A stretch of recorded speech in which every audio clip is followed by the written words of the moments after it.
we've got David Knight in the Batcave here, and he's going to do some brilliant guitar work, and I'm just going to sit here in awe because he is pretty bloody good, and he's only, 18, and he's only 18, and he's brilliant. How many times have you been on here already? I think this is my 4th or 5th, I think.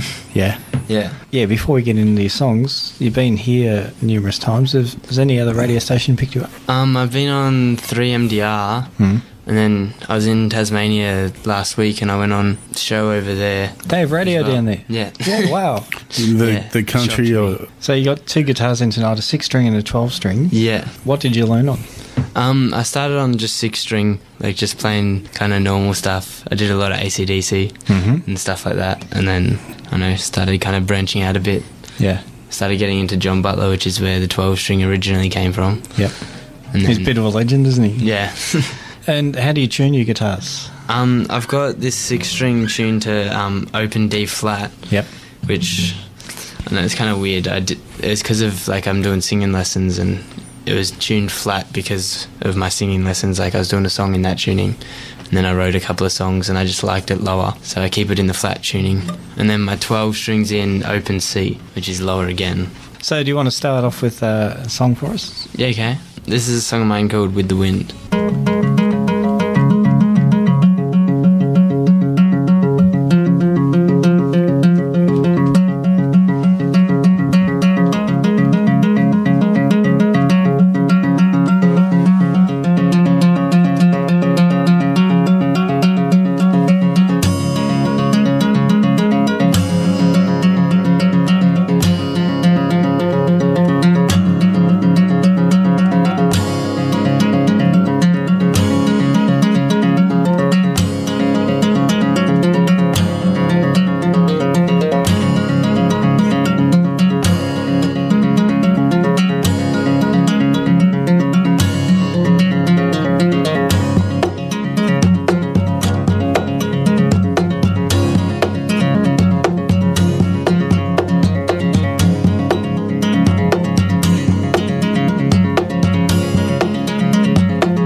While the audience is going in a frenzy here. Yeah, absolutely. Fantastic stuff. Brilliant stuff. Yeah, Thanks. yeah. It's just so inventive the way you tap the guitar and then you hit it and whatever you do.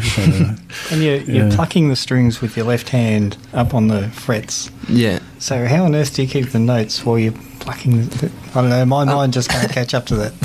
I know, you kind of like push down really hard, which makes a note, and then pull off. Yeah. So like it creates a note like when it's like hammer on and pull offs. Yep. Mm-hmm. Just with and you just use one hand, which allows you to do the melody and the percussion and stuff at the same time, which is good. Yeah. Yeah. So when did you initially decide to approach the guitar in such a original manner?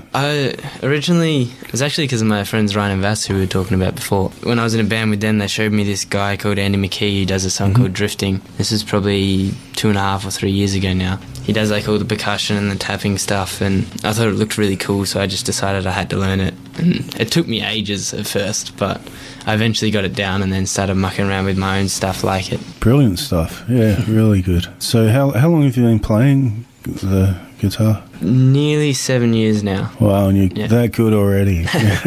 Do you like playing on your own? Do you ever play with backup of other instruments? I know, I prefer by myself. Like, I jam with people sometimes, although I'm not very confident with jamming with people because I'm not used to having to like worry about what other people are doing. I just do it myself, and it doesn't really matter if I change it or something. But yeah, and I'm trying to get more like jam with people more often now, so I get a bit more confident with that. I used to play in bands a lot, but then just started doing my own stuff, and I kind of prefer that. Yeah, it's a lot easier to organise too.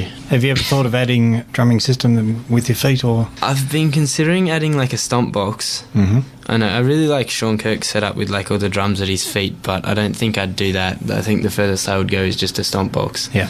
But I don't know if I want to do that or not. I've been kind of contemplating it for a while now. So what sort of message are you trying to put out with your music? Is it just, here's a fun tune, or is it this is something positive, or this is something I've experienced in life, or what are you saying with your music? I don't know, it depends really. Like, I got a couple of songs. I got a song of mine, Moving On. Like, a lot of my songs were written in this time, but like my family went through a pretty rough time, and I kind of like took it really hard and kind of considered throwing my life away, which really like my music was my way of getting through that and my escape. And like a lot of my songs were kind of written during that time, and to me are about getting through that time. We were talking the other week actually about the creativity. We were discussing the concept that when things are really hard, that's when your creativity sparks up as maybe just an outlet so you can survive. Yeah. And then when things are all hunky-dory and rosy, you're not as creative. Do you find that? Yeah, well, I've had the last couple of months, haven't really been writing much. Like, things have been going well for me lately, which has been good. Also, I'm trying to work on my singing a bit, which means, like, I haven't been... Like, I used to play guitar, like, all the time, and I still play it, but not as often as I did, because I'm trying to work on my singing a bit more now. Yeah. Here comes another amazing tune. All right,